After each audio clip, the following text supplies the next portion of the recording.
Hey folks, happy Thursday. Welcome to Advisory. I hope you're doing well. Today for our video, we're going to be talking about stress. It's about that time of year where everybody's very, very tired and we've got a lot to get done between the two holidays of Thanksgiving and Christmas break. And so I wanted to make you aware of what stress is, what it can do to you if you don't take care of it, and different ways that you can take care of stress whenever it happens. So first of all, stress is defined as any type of change that causes physical, emotional, or psychological strain. Stress is your body's response to anything that requires attention or action. A lot of the times, stress is a very normal, natural reaction to whatever's going on. Any sort of change can cause stress, right? If I'm driving down the road and the person in front of me slams on their brakes, that immediately causes my brain stress. And my response to that stress is to also slam on my brakes so I don't slam into the back of them. Oftentimes, it's stress that can save you or to make your life better in some sort of way. But if you let stress build up and you don't address whatever is stressing you out, then it can cause some very real, long-term mental and physical problems. Being stressed out, of course, causes mental anguish, but it can also cause changes in your mood like anxiety, restlessness, a lack of motivation, a feeling of being overwhelmed or being extra irritable or angry. It can also have a physical impact on your body through way of headaches, muscle or tension pain, chest pain, fatigue, upset stomach even, and quite often problems with sleep. The first step to taking care of your stress is acknowledging where the stress is coming from. And there are a few different places that we can get stress.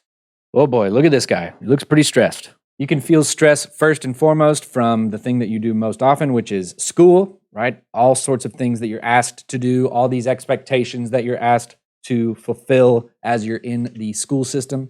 Relationships can certainly cause stress. That doesn't mean necessarily only romantic relationships, although that can be a source of it, especially if you go through a major breakup or something like that. It can also mean how you get along with your friends, how you get along with your family, how you get along with your siblings, how you get along with your teachers, any sort of stress that comes from tension between relationships. Money is the source of a lot of folks' stress, which includes their work too, because our money and our work, what we get paid for the work that we do is tied together. And so if you are consistently stressed out because of work or because work doesn't necessarily cover certain bills that you need covered, then that is a major source of stress.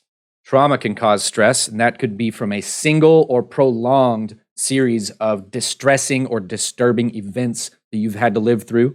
While they may not affect you personally, world events and the things that are happening in your local or state or national or global community can be a cause of stress. Think back to COVID when it was very confusing and we didn't know what was going on. We just know that we couldn't touch our groceries and we had to wear masks all the time. It was frightening. Any major life changes are like when you move or if you lose a family member or have to go to a new school. When you moved from middle school to high school, that change probably brought on a lot of stress. When you move from high school to the next thing, whether it's college or work or whatever, even if you're excited to do it, that is going to cause a little bit of stress. And then finally, anything wrong with your physical health can cause stress. Like if you are chronically ill or if you break an ankle or a leg or something. Anything that makes it harder to get around or live your normal life, that can stress you out as well. So stress is a part of life. It's a part of being a human being.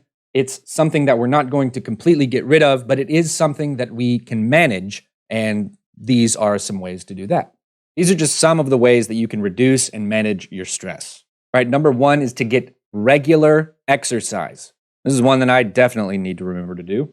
You don't have to be a super athlete and work out all the time, but just getting a little bit of physical activity where you can let your mind relax and let your body do some of the work. Maybe it's walking down the street. Maybe it's going for a light run. Maybe it's working out really, really hard or lifting weights. Maybe it's playing a pickup game of basketball or soccer or something like that. It can be as simple as playing with your dog. That's what I usually do. You also feel better after you exercise. You might be sore, you might be tired, but you do feel more accomplished and a little bit better about your body and your health whenever you get a little bit of physical exercise. Taking a moment for breathing or mindfulness, that means just kind of quieting your mind, focusing on your breath, and doing something else that slows things down. Taking even just 5 minutes to just sit in silence somewhere or sit and focus just on your breathing can be very helpful. I know y'all have heard me talk about this before, but getting plenty of good sleep is a serious stress reducer. Eating a balanced diet is also part of this. This doesn't necessarily mean that you have to turn into a health nut and watch every single calorie that you ever eat and make sure that you're getting all the nutrients. But if you're feeling down, if you're feeling more fatigued, maybe getting some nutritious meals in you, some vegetables. If you spend a lot of time eating junk food, I get that way sometimes, then stress can start to manifest through the lack of nutrients that you're getting. Mindful technology use. This goes right along with food consumption, right? Media consumption is something that we want to think about. How much time we're spending with technology is important to think about, but also what we're doing with technology. If all we do is watch the news, then all we're going to do is get stressed out about what's going on in the world. If all we do is look at people and influencers specifically that have better lives than we think we do, then we're going to be stressed out about not being on their level sometimes. At least that's the risk. And so being mindful about how you use your technology can also reduce your stress. We're going to talk about this more in a later video, but planning and organization goes a long way in reducing your stress. I find that if I have a lot of things to do, simply writing them down and writing down the deadlines for all of the different tasks that I have to do is a great way of getting it out of my mind so it doesn't burden me. And so I know exactly what I need to do when. Staying organized with your time, staying organized with your belongings, right? Making sure you know where everything is, and keeping a clean house is part of this, keeping a clean room. I find that whenever my house is dirty or my room is dirty, it kind of reflects how my mind feels at the moment. It feels cluttered. It feels a little bit overwhelming. And so taking a moment to clean up your physical space and organize some of the things that are stressing you out can be very helpful as well.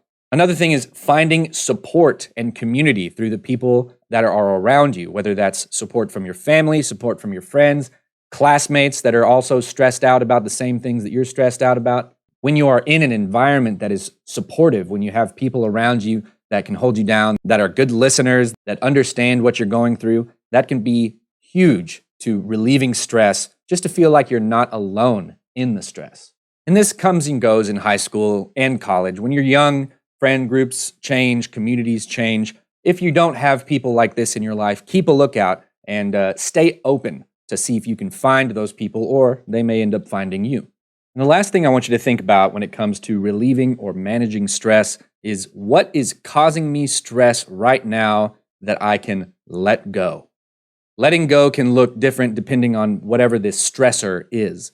If you're stressed out because you're taking too many advanced classes, maybe you overloaded your academic plate, or maybe you're doing too many extracurriculars, too many activities, maybe you're involved in too many things, and it has all built up until you're not even enjoying any of those things anymore. It's not that these things are inherently bad, but all of them all at once is too much for one person to handle. So maybe there's something that you can let go of to leave more time and energy for these other things that you may be more passionate about.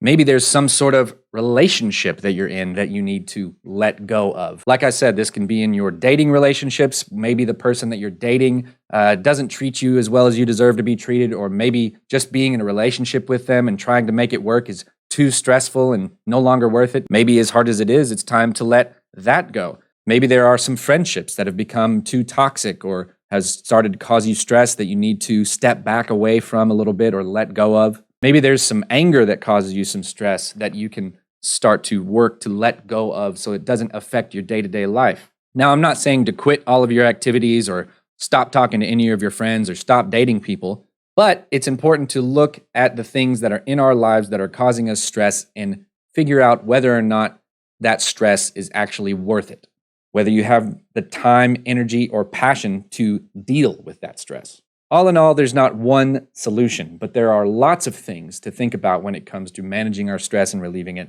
I want you to think about these things as you go into the next activity on the next slide. And I hope that as we finish up this semester and look ahead to a new one, that you are able to start to manage your stress better, whether by doing some of these stress relieving activities that we talked about, or simply letting go of something. I hope you guys enjoyed this video. Enjoy the activity on the next slide. Be good to yourself and others, and we'll see you real soon.